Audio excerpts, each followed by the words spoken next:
Voilà, aujourd'hui on fête la fête de Saint-Étienne, le premier martyr, et c'est toujours tout à fait saisissant ce calendrier liturgique où on était dans une joie absolue hier en célébrant la naissance de Jésus, et le lendemain on se drape déjà de rouge et on célèbre déjà le premier martyr, Saint-Étienne, on célèbre déjà celui qui a donné son sang pour la gloire de Jésus et pour annoncer le nom de Jésus.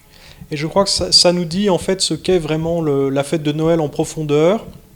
On dit parfois que le bois de la crèche, c'est le même que le bois de la croix.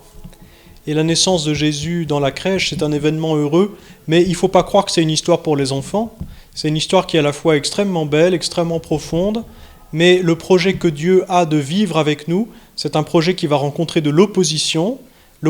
déjà de nous-mêmes, parce que nous, les premiers, nous nous rébellons contre lui, nous sommes capables de nous révolter contre lui, à chaque fois que nous refusons d'aimer, à chaque fois que nous refusons de l'aimer lui, mais à chaque fois aussi que nous refusons d'aimer nos frères,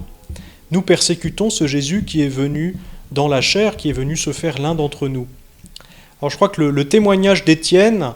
le témoignage du premier des martyrs nous rappelle ce que nous avons à vivre, à témoigner du Christ, à donner notre vie pour lui, à aimer totalement pour lui, comme lui, il nous a aimés. Et ça, c'est un projet de vie immense, c'est un projet de vie extrêmement compliqué, audacieux, complexe, mais c'est ce projet de vie qui nous fera devenir petit à petit ce que nous sommes appelés à être, c'est-à-dire des saints.